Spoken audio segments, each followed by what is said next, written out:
السلام عليكم ورحمة الله وبركاته. الحمد لله رب العالمين والعاقبة للمتقين. اللهم صل على محمد وعلى آل سيدنا محمد وبارك وسلم عليه. أما بعد، فقد قال الله تعالى في القرآن العظيم والفرقان المجيد: فأعوذ بالله من الشيطان الرجيم. بفضل بسم الله الرحمن الرحيم. يا أيها الذين آمنوا اركعوا واسجدوا واعبدوا ربكم وفعلوا الخير لعلكم تفلحون. وقال نبينا محمد رسول الله صلى الله عليه وسلم: من صام رمضان إيمانا واحتسابا غفر له ما تقدم من ذنبه. صدق الله المولى العظيم وصدق رسوله النبي الكريم ونحن على ذلك من الشاهدين والحمد لله رب العالمين.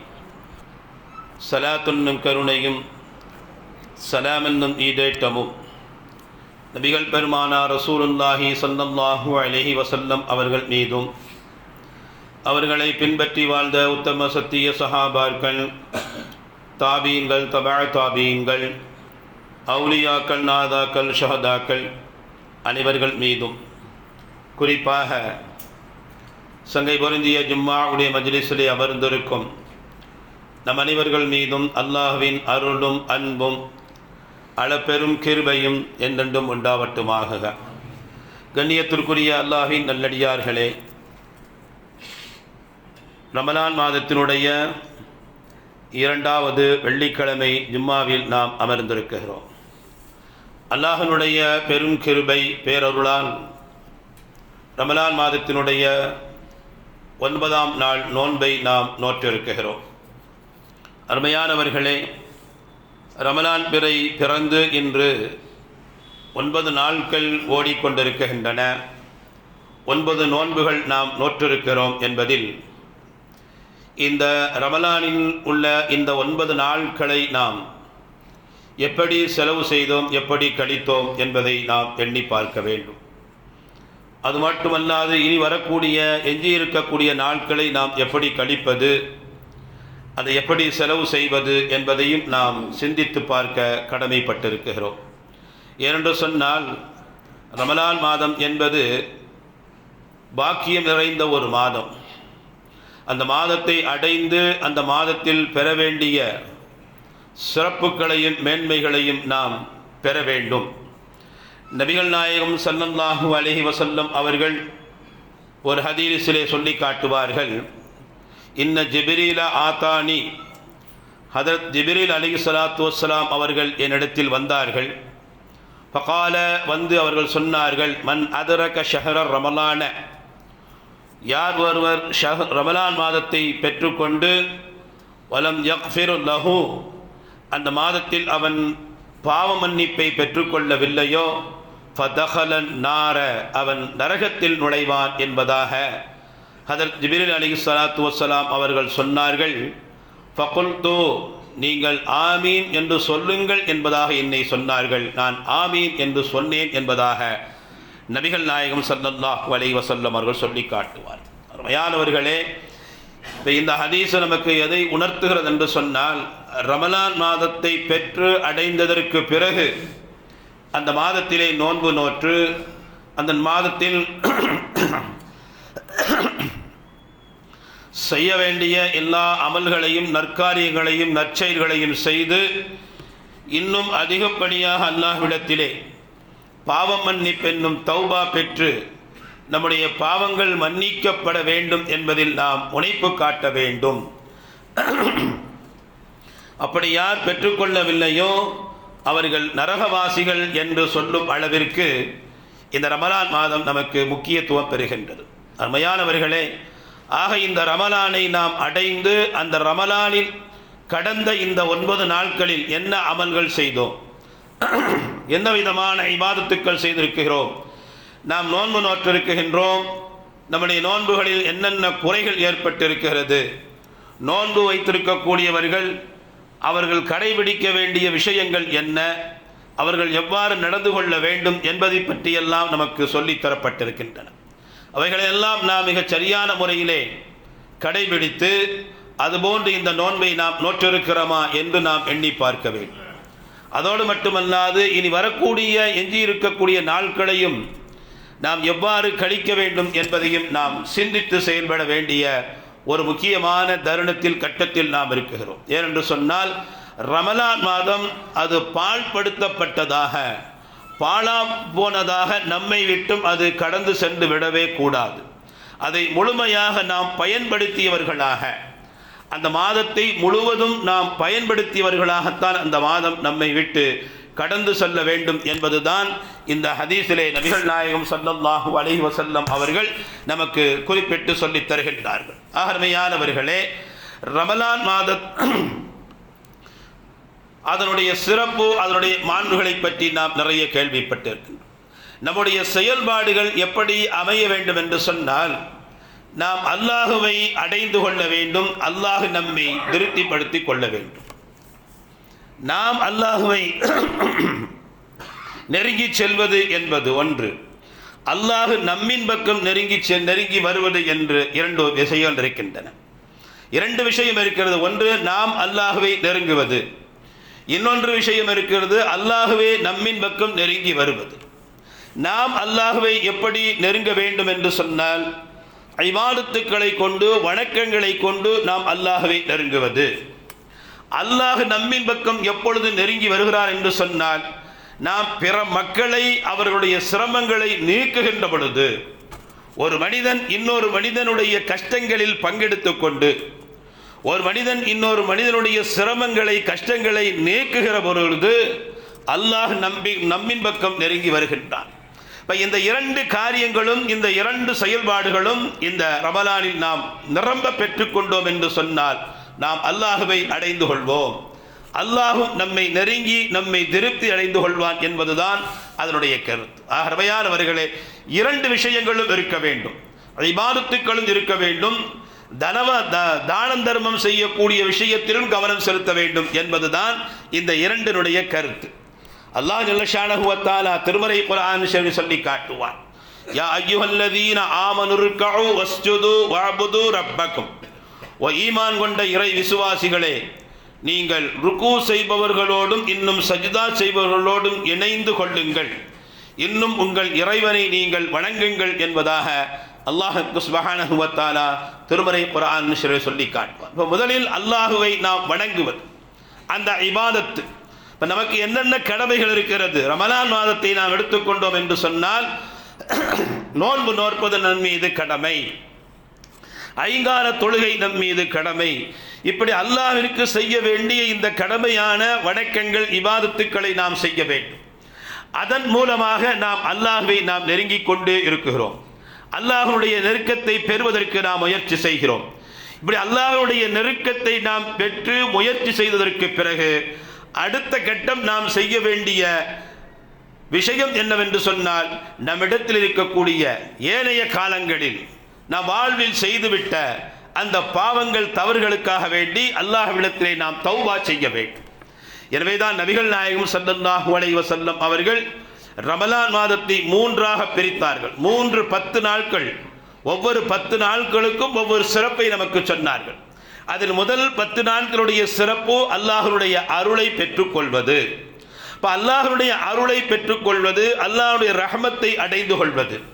இப்போ அல்லாஹ்வுடைய அருளும் அன்பும் ரஹமத்தும் நாம் பெற்று அல்லாஹ்வின் பக்கம் நாம் நெருக்கத்தை பெற வேண்டும் என்று சொன்னால், நம்முடைய இபாதத்துக்கள் சீராக இருக்க வேண்டும், நம்முடைய வணக்க வழிபாடுகள் சீராக இருக்கும் பட்சத்தில் அல்லாஹ்வுடைய அருளும் அன்பும் நம்மோடு கிடைக்கும். எனவேதான் இந்த முதல் 10 நாட்களில் நாம் இபாதத்துக்களில் கவனம் செலுத்தி நோன்பு நோற்பது, ஐங்கால தொழுகைகளை தொழுவது, இன்னும் பல இபாதத்துக்கள் வணக்கங்களின் மூலமாக நாம் அல்லாஹ்வை நெருங்கி அல்லாஹ்வுடைய அன்பை அருளை நாம் பெற்றுக்கொண்டோம் என்று சொன்னார். அதற்கு அடுத்து இரண்டாவது 10 நாட்கள் அல்லாஹ்விடத்திலே தௌபாவை தேட வேண்டிய மக்ஃபிரத்துடைய 10 நாட்கள் என்பதாக நபிகள் நாயகம் ஸல்லல்லாஹு அலைஹி வஸல்லம் அவர்கள் சொல்லி காட்டுவார். முதல் 10 நாட்கள் என்பது ரஹ்மத்து, இரண்டாவது 10 நாட்கள் என்பது மக்ஃபிரத்து.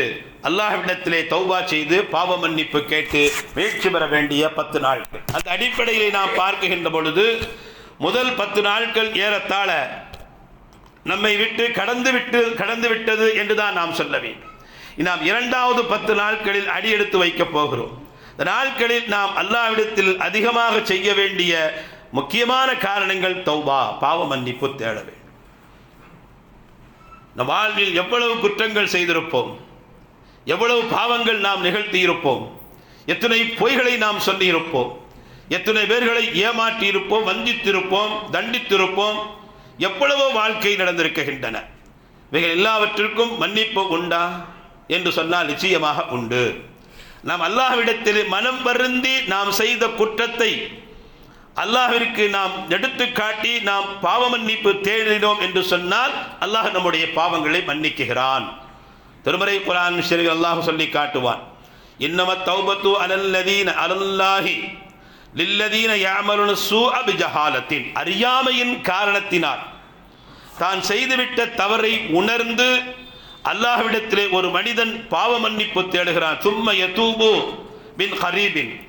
தௌபா என்பது மின் கரீபின், பாவம் நிகழ்ந்து விட்டது என்று நாம் அறிந்து கொண்டோம் என்று சொன்னார். நாம் செய்த தவறுதான், நாம் இப்போது பாவத்தை நாம் செய்துவிட்டோம் என்று அவன் உணர்ந்த உடனேயே அவன் அல்லாஹ்விடத்தில் மனம் வருந்தி அவன் தௌபா செய்தான் என்று சொன்னால் ஃபஉலாகி யதூபு அலைஹிம், அல்லாஹ் அவனுடைய பாவங்களை மன்னிக்குகிறான் என்று அல்லாஹ் திருமறை குர்ஆன் ஷரீஃபில் சொல்லி காட்டும். அல்லாஹ்வுடைய திருமறை குர்ஆன் ஷரீஃபிலே அல்லாஹ் பாவ மன்னிப்பு கேளுங்கள், உங்களுடைய பாவங்களை மன்னிக்கிறேன் என்று 1-2 இடங்கள் அல்ல, ஏராளமான இடங்களில் அல்லாஹ் சொல்லி காட்டுவோம். குர்ஆனை நாம் புரட்டி புரட்டி பார்த்தோம் என்று சொன்னால் ஒவ்வொரு பகுதியிலையும் இந்த தௌபா என்பது இடம்பெற்றிருக்கும். என்று சொன்னால் குல்லு பனி ஆதமுன் ஹத்தாஉன் வ கைரு ஹத்தாஉன் அத்தவ்வாபீன். நபிகள் நாயகம் அவர்கள் சொல்லுவார்கள், மனிதர்கள் என்று சொன்னாலே அவர்கள் தவறு செய்யக்கூடியவர்கள் தான். குல்லு பனி ஆதமுன் ஹத்தாஉன், ஆதமுடைய பிள்ளைகள் மனிதர்கள் எல்லோரும் தவறு செய்யக்கூடியவர்கள் தான், அவர்கள் பாவம் செய்யக்கூடியவர்கள் தான். பாவம் செய்யாமல் எந்த தவறும் செய்யாமல் புனிதர்களாக இருக்கக்கூடியவர்கள் உலகத்தில் யாருமே கிடையாது. உலகத்தில் அப்படி எந்த ஒரு மனிதனை நாம் பார்க்க முடியுமா? அப்படிப்பட்ட மனிதர்களே உலகத்தில் கிடையாது. மனிதர்கள் என்று சொன்னால் தவறு செய்வார்கள், பாவம் அவர்கள் நிகழத்தான் செய்யும். ஒன்று அறியாமையின் காரணத்தினால் நிகழும், அல்லது வேண்டுமென்றே நிகழும், அல்லது சில நேரத்தில் வம்படியாக செய்யக்கூடிய பாவங்களும் உண்டு. நான் செய்வேன், அப்படித்தான் செய்வேன், உனக்கென்ன என்று செய்யக்கூடிய பாவங்கள் உலகும். செய்ததற்கு பிறகு நீ ஏன் இப்படி செய்தா என்று கேட்டால், அப்படியா, அப்படி செய்யக்கூடாதோ, எனக்கு தெரியாதே என்று சொல்லக்கூடியவர்களும் உண்டு. அறியாமையில் செய்யக்கூடிய பாவங்களும் உண்டு, வேண்டுமென்றே செய்யக்கூடிய பாவங்களும் உண்டு, வீம்புக்கு செய்யக்கூடிய பாவங்களும் உண்டு. இப்படி பாவங்கள் எல்லா தரப்பில் நமக்கு இருக்கத்தான் செய்யும். இப்ப இந்த அடிப்படையில் ஏதாவது ஒரு தன்மையில் ஏதாவது ஒரு அடிப்படையில் மனிதனிடத்தில் பாவம் நிகழத்தான் செய்யும். ஆனால் யார் தன்னுடைய பாவத்தை வருந்தி தான் செய்தது குற்றம் பாவம் என்று உணர்ந்து தௌபா செய்கின்றானோ அவன்தான் மனிதர்களிலே ஆக சிறந்த மனிதன் என்பதாக நபிகள் நாயகம் ஸல்லல்லாஹு அலைஹி வஸல்லம் அவர்கள் சொல்லி காட்டுவார்கள். அருமையானவர்களே, ஒரு நாளைக்கு எத்தனை முறை நாம் அல்லாஹ்விடத்தில் தௌபா செய்வது? இந்த ரமலானுடைய 2வது 10 நாட்கள் முழுவதுமே தௌபாவுடைய நாட்கள் என்று நபிகள் நாயகம் அவர்கள் சொல்லுவார். இப்ப எந்த அளவுக்கு எவ்வளவு தூரத்திற்கு நாம் அல்லாஹ்விடத்தில் தௌபா செய்து கொண்டு இருக்க முடியுமோ அவ்வளவு தூரம் செய்து கொண்டே இருக்க வேண்டும். நேற்று தராவி தொழுகையில் கூட ஒரு விஷயம் சொல்லப்பட்டது. அப்படி என்ன அவ்வளவு பெரிய பாவிகளாக ஆலோசத்தில் நாம் வாழ்ந்துக்கிட்டு இருக்கிறோம்? ஒரு நாளைக்கு எத்தனை தடவை தௌபா செய்கிறது? பாவ மன்னிப்பு கேட்டுக்கிட்டே இருக்க வேண்டுமா? இப்போ தினம் தினமும் நொடிக்கு நொடி நாம் பாவம் செஞ்சுக்கிட்டே இருக்கிறேனா? அவ்வளவு பெரிய பாவியாக உலகத்தில் வாழ்ந்து கொண்டிருக்கிறேனா என்று கூட நாம் எண்ணலாம். அப்படி நான் என்ன தவறு செய்து விட்டேன் என்று கேட்பவரும் உண்டு. அருமையானவர்களே, பாவம் என்பது அது நாம் தெரிந்தும் செய்வோம், தெரியாமலும் செய்வோம். ஏன் பாவ மன்னிப்பை அதிகப்படியாக கேட்க வேண்டும் என்று சொல்லப்படுகிறது என்று சொன்னால், இன்னும் சொல்ல வேண்டும் என்று சொன்னால், ஒவ்வொரு நொடி பொழுதிலும் நாம் அல்லாஹ்விற்கு மாறு செய்து கொண்டேதான் இருக்கிறோம். ஒவ்வொரு கணம் நொடி பொழுதிலும் நாம் மாற்றம் செய்து கொண்டே இருக்கிறோம். அல்லாஹ்விற்கு நன்றி கெட்ட தன்மையில் நடந்து கொண்டேதான் இருக்கிறோம் என்பதில் மாற்று கருத்துக்கு இடமே இல்லை. அல்லாஹ் திருக்குர்ஆன் ஷரீஃபில் சொல்லி காட்டுவான், வஇன் தஉது நிஅமத்தல்லாஹி லா துஹ்ஸூஹா. உங்களுக்கு அல்லாஹ் செய்திருக்கக்கூடிய உபகாரங்களை, அருள் கொடைகளை நீங்கள் எண்ணி பார்த்தால் அதை எண்ணியே முடிக்க முடியாது, அது எண்ணி மாளாது. இன்னல்லாஹ கஃபூருர் ரஹீம். ஆனாலும் அல்லாஹ் மன்னிக்க கூடியவன், கிருபையாளன் என்று அல்லாஹ் சொல்லுவான். அதற்கும் இதற்கும் என்ன தொடர்பு இருக்கிறது? அதற்கும் இதற்கும் என்ன சம்பந்தம் இருக்கிறது? உங்களுக்கு நான் செய்திருக்கக்கூடிய அருள் கொடைகளை நீங்க கணக்கு போட்டு பார்த்தால் உங்களால் கணக்கு போட முடியாது, அதை எண்ணிக்கொண்டு முடியாது என்று அல்லாஹ் சொல்லிவிட்டு, ஆனாலும் நான் மன்னிக்க கூடியவன், கிருபையாளன் என்று சொன்னால் அதற்கு பொருள், நான் உங்களுக்கு செய்திருக்கக்கூடிய அருள் கொடைக்கு எல்லாவற்றையும் அனுபவித்துக் கொண்டு அதற்கு பிரதிபலனாக எனக்கு நீங்கள் நன்றி செலுத்தவே முடியாது. எவ்வளவு அமல்கள், இபாதத்துக்கள் நீங்கள் செய்தாலும் அது ஈடாகாது. அதற்காக வேண்டி உங்களை நான் தண்டிக்க மாட்டேன், நான் மன்னிக்க கூடியவனாக இருக்கிறேன். எல்லாவற்றையும் நீ அனுபவித்துக்கொள். உன்னால் முடிந்த அளவுக்கு நீ அல்லாஹ்விற்கு நன்றி செலுத்து. நான் செய்திருக்கக்கூடிய அருள் கொடை அனைத்திற்கும் உன்னால் நன்றி செலுத்த முடியாது, அதனால் என்கிட்ட மன்னிப்பு கேளு, நான் மன்னிக்கிறேன். அதுதான் அதனுடைய பொருள். அப்ப இப்ப நமக்கு புரிகின்றது, வாழ்வில் நமக்கு எவ்வளவு அருள் கொடைகளை அல்லாஹ் தந்திருக்கிறான் என்று நமக்கு தெரியாது. எப்ப தெரியும் தெரியுமா? ரெண்டு நண்பர்கள், பக்கத்து வீட்டுக்காரரு, இங்க வீட்டுக்காரரு, ரெண்டு பேரும் இரவுல பேசிக்கிட்டே இருந்தாங்க. பேசிட்டு வீட்டுக்கு போயிட்டாங்க. காலையில் எந்திக்கும் பொழுது அவருக்கு உடல்நலக் குறைவு ஏற்பட்டுருச்சு, சுகக்குறைவு ஏற்பட்டுருச்சு. அவரால் எழுந்திருக்க முடியல, நோய்வாய்ப்பட்டிருக்கிறாரு. இவர் எழுந்திருச்சு தலகாத்திரமா வாராரு. அப்பந்தான் தெரியும் அருள் கொடை எங்கே இருக்கிறது என்று. நம்ம ரெண்டு பேரும் ஒன்னா தானே உணவு அருந்தினோம், இரண்டும் சேர்ந்தால் போல் தானே பேசிக் கொண்டிருந்தோம். இருவரும் ஒரே நேரத்தில் தான் படுக்கைக்கு சென்றோம். நீ உன் வீட்டில் சென்று உறங்க சென்றால், நான் என் வீட்டில் உறங்க சென்றேன். நான் காலையிலே எழுந்திருக்கிறேன் சுகமான முறையிலே. ஆனால் அவனுக்கு உடல்நலக் குறைவு ஏற்பட்டு படுத்திருக்கிறான், அவரால் எழுந்திருத்து வர முடியவில்லை. இப்போ இது அல்லாஹ்வின் அருள் கொடை அல்லவா? அப்போ காலையில் நாம் அதிகாலையில் எழுந்திருக்கின்றோம், உடல் ஆரோக்கியத்தோடும் உடல் சுகத்தோடும் நாம் எழுந்திருக்கிறோம், எவ்வளவு பெரிய அருள் கொடை. அதன் பிறகு நாம் சுவாசிக்கிறோம், உணவு உண்ணுகின்றோம், நீர் பருந்துகின்றோம், இன்னும் வியாபாரம் செய்கின்றோம், முதலீட்டுகள் என்னெல்லாமோ நடக்குகின்றது. ஒரு மனிதனுக்கு அல்லாஹ் கண் பார்வையை தந்திருக்கிறான். நபிகள் நாயகம் ஸல்லல்லாஹு அலைஹி வஸல்லம் அவரிடத்திலே வந்து ஒரு கண் தெரியாத ஒரு மனிதர் வந்து கேட்டார், எனக்கு கண் பார்வை இல்லை, எனவே எனக்கு பார்வை வர செய்யுங்கள் என்பதாக. நபிகள் நாயகம் ஸல்லல்லாஹு அலைஹி வஸல்லம் அவர்கள் அந்த மனிதரிடத்திலே கேட்டார்கள், உனக்கு கண் பார்வை வேண்டுமா அல்லது சுவர்க்கம் வேண்டுமா என்பதாக கேட்டார்கள். உனக்கு கண் பார்வை வேண்டுமா அல்லது சுவர்க்கம் வேண்டுமா என்பதாக கேட்டார்கள். அப்ப அவர் சொன்னார், எனக்கு சொர்க்கம் தான் வேணும்னார். மறுமையில் எனக்கு கிடைக்கக்கூடிய சுவர்க்கம் தான் வேண்டும் என்று சொன்னார். அப்பொழுது நபிகள் நாயகம் சொன்னார்கள், அல்லாஹ் உனக்கு கொடுத்திருக்க இந்த குறையை நீ பொருந்திக்கொள் என்பதாக சொன்னார். உனக்கு சொர்க்கம் வேண்டாம், கண் பார்வை தான் வேண்டும் என்று சொல்லு, இப்போ உனக்கு நான் பார்வையை வர வைக்கிறேன். உனக்கு கண் பார்வை தான் வேண்டும் என்று சொன்னால் இப்பொழுதே உனக்கு பார்வையை நான் வர வைக்கிறேன். இல்லை, இதை நான் பொருந்திக் கொள்கின்றேன், இதை நான் சபர் செய்து ஏற்றுக்கொள்கிறேன் என்று சொன்னால், இப்படியே நான் வாழ்ந்து கொள்கிறேன் என்று நீ பொறுமையாக சகித்துக் கொண்டால் அதற்கு பகரமாக கூலியாக மறுமையில் உனக்கு சொர்க்கத்தை தருகிறேன் என்பதாக நபிகள் நாயகம் ஸல்லல்லாஹு அலைஹி வஸல்லம் அவர்கள் சொன்ன பொழுது அவர் சொன்னார், எனக்கு சொர்க்கமே இருக்கட்டும் சொன்னார். அப்படி என்று சொன்னால் நமக்கு அல்லாஹ் பார்வையை தந்திருக்கிறார். இந்த கண் பார்வை என்பது எதற்கு நிகரானது? ஒன்று, ஸ்வர்க்கத்திற்கு நிகரான ஒன்று. அப்ப அந்த ஸ்வர்க்கத்தை பெற்றுக்கொள்வதற்கு எவ்வளவு அமல்கள் செய்ய வேண்டும், எவ்வளவு இபாதத்துக்கள் செய்ய வேண்டும் இந்த உலகத்தில் ஸ்வர்க்கத்தை அடைந்து கொள்வதற்கு. ஆனால் கண் பார்வை வாங்கிட்டோம் நாம. இப்ப கண் பார்வையை கொடுத்துட்டான். அப்ப அல்லாஹ் சொல்ல மாட்டான் நம்மளை பார்த்து, அங்கதான் சொல்றான் அல்லாஹ், உனக்கு கண் பார்வையை தந்த நல்லவா, அதற்கு உலகத்தில் நீ செய்த எல்லா நன்றி கடனுக்கும் அது சரியா போச்சு, இப்போ உனக்கு ஒண்ணுமே இல்லை, நீ நரகத்துக்கு போன்னு சொல்லுவானா? சொல்ல மாட்டான். ஃபைனல்லாஹ் கஃபூருர் ரஹீம். உனக்கு கொடுத்த அருள் கொடையின் மீது நீ நன்றி செலுத்துவதற்கு உன்னால் இயலாது, உன்னால் முடியாது, அதனால் நீ என்னிடத்தில் மன்னிப்பு கேளு, நான் மன்னிக்கிறேன் என்று அல்லாஹ் சொல்லுகிறான். எவ்வளவோ அருள் கொடைகள் நீ கொடுத்ததற்கே நன்றி செலுத்த முடியாது, அவ்வளவு அருள் கொடைகளை என் வாழ்வில் நிறைய தந்திருக்கிறாய், அவ்வளவுக்கும் என்னால் நன்றி செலுத்த இயலுமா? முடியாது. அதற்கு நான் செய்ய வேண்டியது ஒன்றுதான் என்னால் செய்ய முடியும், மன்னிப்பு தான் ஒன்றத்திலே கேட்க முடியும், என்னை மன்னித்து விடுங்கள் என்று சொல்ல முடியும்.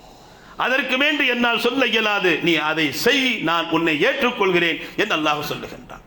அருமையானவர்களே, இந்த ரமலான் மாதத்தினுடைய பெரும் பாக்கியங்களில் ஒன்று, அல்லாஹ் நம்முடைய பாவங்கள், குற்றங்கள், தவறுகள் அனைத்தையும் மன்னிப்பதாக நமக்கு சொல்லித் தரப்பட்டிருக்கக்கூடிய இந்த 2வது 10வது நாட்களை நாம் எதிர்நோக்கி இருக்கின்றோம். அங்கே நாம் செய்ய வேண்டியது தௌபா, பாவ மன்னிப்பு கேட்கவே.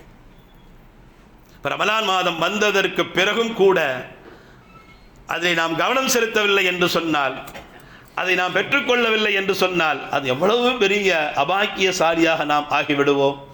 அதுதான் ஆரம்பத்திலேயே நான் அந்த ஹதீஸை உங்களுக்கு நான் உணர்த்தி காட்டினேன். ரமலான் மாதத்தை அடைந்ததற்கு பிறகும் ஒரு மனிதன் அல்லாஹ்விடத்திலே தௌபா கேட்டு பாவ மன்னிப்பு கேட்டு மீட்சி பெறவில்லை என்று சொன்னால், பதஹலல் நார, அவன் நரகத்திற்கு நுழைவான் என்று ஹதரத் ஜிப்ரீல் அலைஹிஸ்ஸலாம் அவர்கள் சொல்ல, நபிகள் நாயகம் ஸல்லல்லாஹு அலைஹி வஸல்லம் அவர்கள் ஆமீன் போட்டு அவன் நரகத்துக்கு அப்படின்னார். இந்த சமுதாயத்தின் மீது, இந்த உம்மத்தின் மீது எவ்வளவு இரக்க குணம் உடையவர்கள் பெருமானார் ஸல்லல்லாஹு அலைஹி வஸல்லம் அவர்களே இப்படி ஆமீன் என்று சொல்லுகிறார்கள் என்று சொன்னால், அப்ப இந்த ரமலான் மாதத்தை பயனுள்ளதாக நாம் கழிக்கவில்லை என்று சொன்னால் எவ்வளவு பெரிய துர்பாக்கியசாலிகளாக நாம் இருப்போம். ரமலான் என்பது வெறுமனே ஒரு அமல் செய்யக்கூடிய ஒரு மாதம் அல்ல. நோன்பு ரமலான் மாதம் பிறந்தது, நோன்பு வச்சேன் 30 நோன்பு, 30 நாட்களும் தராவிக்கு தொழுதேன் அப்படிங்கிற மாதிரி வெறுமனே இபாதத்துக்கள், அமல்கள் செய்யக்கூடிய மாதம் அல்ல.